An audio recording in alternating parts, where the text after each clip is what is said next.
Bobby Fischer had never beaten Mikhail Tal before. This game was played at Bled in 1961, and just a little spoiler, Tal won this tournament.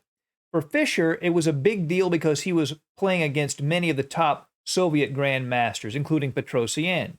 But this game is against Tal, and Fischer seems to use a little bit of Tal's own technique against him. This is a beautiful game. Fischer has white, Tal has black. Let us begin.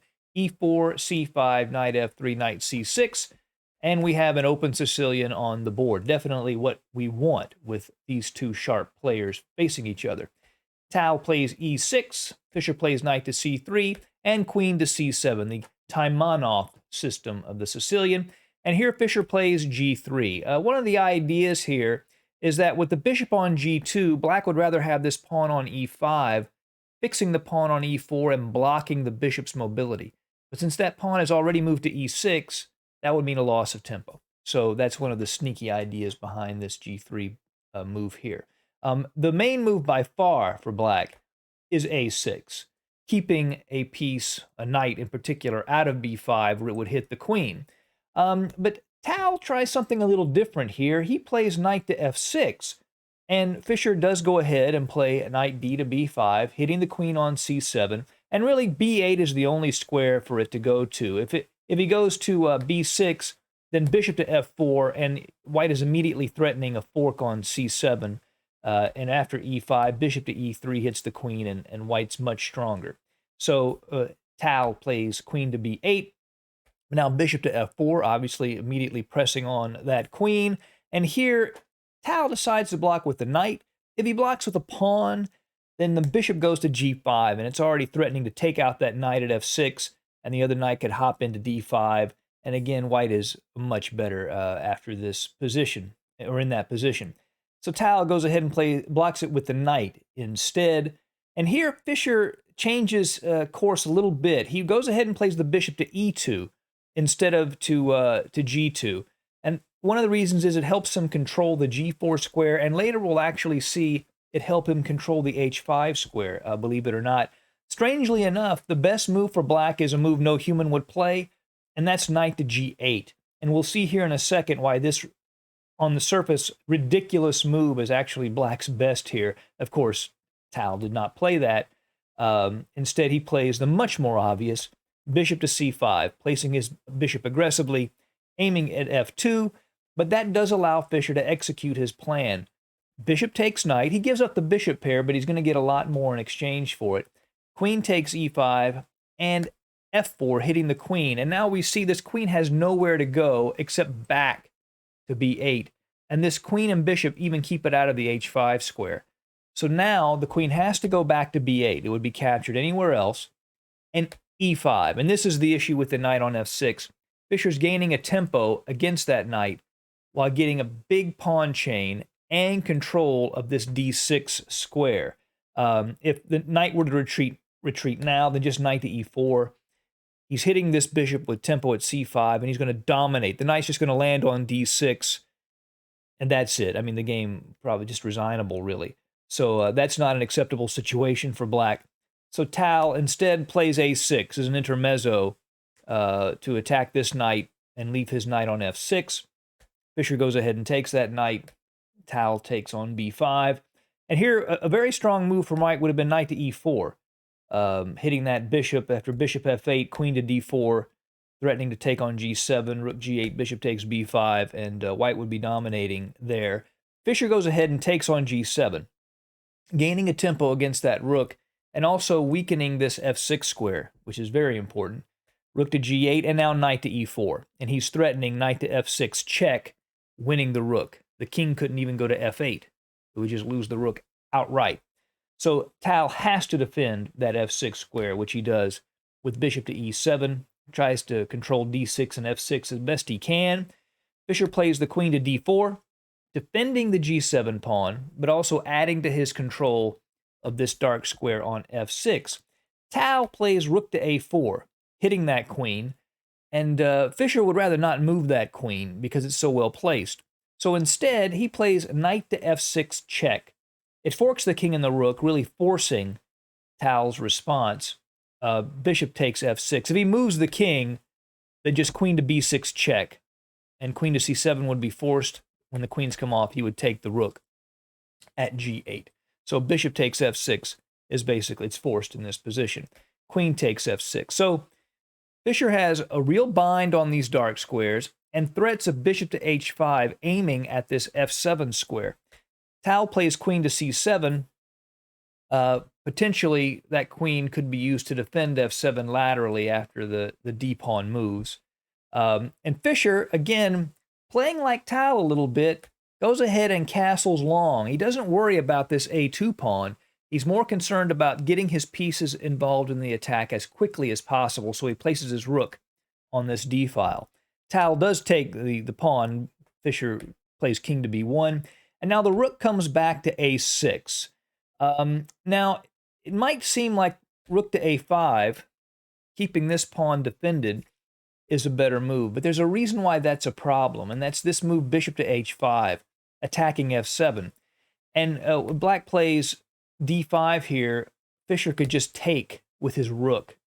And then after pawn takes, rook to e1 check, and black will be completely lost. If he blocks that check with his bishop, then just rook takes e6 check, and he can't retake the rook because the bishop would pin that f7 pawn. After king d7, queen f7 check, the game essentially would be over. Rook to a6 is designed to deal with that a little bit.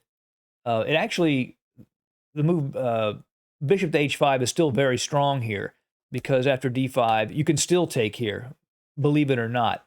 After pawn takes, rook e1, bishop takes, you could still take here, because after rook takes, rook, queen takes, and the pawn is still pinned, king d8, bishop f7, threatening the rook and mate if the rook takes on g7. So that still was very powerful.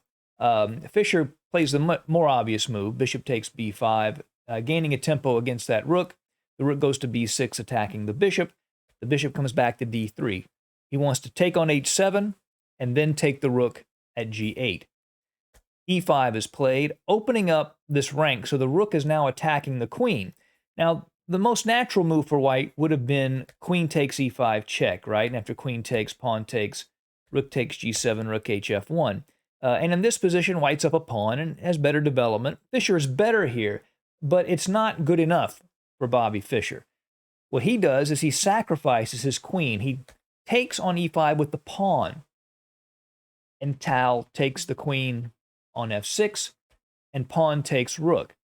So in exchange for the queen, Fischer has two pawns and a rook, but he also has these two very strong pawns, and this rook on g8 is in huge trouble. Fischer's threatening, of course, bishop h7, bishop takes rook. So, and there's not much Tal can do about that. So what he does is he plays queen to c5. He says he knows Fischer's going to get this rook, but he wants to make sure that these two pawns here at f6 and g7 are off the board. That's essential. So bishop takes h7, queen to g5, bishop takes rook, queen f6, rook h to f1, queen to g7. And in this position, Fischer has two rooks and a pawn for a queen, so he has a material advantage here, and of course he wins another pawn with this move. Bishop to f7 check, the king moves to d8, and Fischer continues to take advantage of little tactics. He plays bishop to e6. There's a pin on this pawn, so he can't take the bishop, and he's threatening rook f7, completely collapsing and crushing on that d7 square. Tal plays queen to h6, but that allows Fischer to go ahead and take on d7 with the bishop. Bishop takes bishop, and then rook to f7. And both of these rooks meet at d7. The bishop is pinned, and Fischer is going to get that piece back. Queen takes h2, rook d to d7, check. Now, Fischer has these two rooks, but here's the challenge for him, and this is why Tal is not resigning. A queen on an open board is very powerful, and white has to constantly be worried about double attacks and also perpetual checks against his king. So Fischer has to be very precise here. King to e8, rook to e7, d to e7, king to e8. And of course, Tal would, I'm sure, accept a draw in this position, a repetition, if he could get it. Fischer's not going to do that, though. Rook f d7, check, king to e8. And now he brings the rook back to d1. His own pawn on g3 is hanging, but Tal's pawn on b7 is hanging, so he prioritizes protecting that pawn. He plays to b5. Now rook to b7, putting the rook behind the pawn. Queen to h5, defends the pawn, but also, again, attacks Fischer's rook at d1.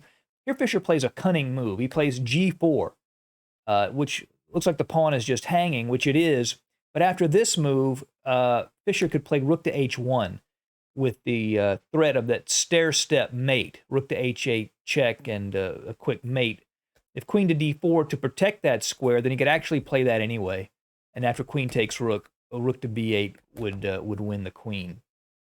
So Tal does not take that pawn. Instead, he plays the queen to h3, g5, queen to f3, continuing to harass Fischer's pieces, attacking the rook at d1, rook to e1 check, king to f8. Now rook takes on b5, king to g7, and rook to b6, trying to limit the black king and keep it from advancing any further.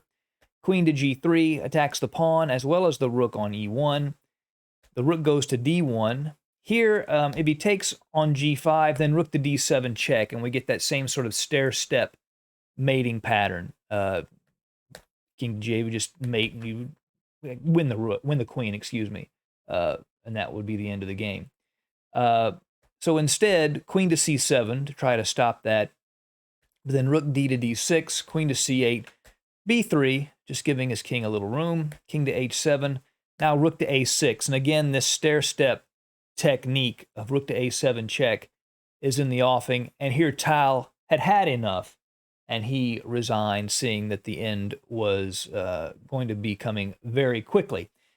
Tal, as I said in the introduction, went on to win this very prestigious tournament, but Fischer finally got his victory against his great nemesis. Hope you enjoyed the game. See you again soon at Chess Dog. Goodbye.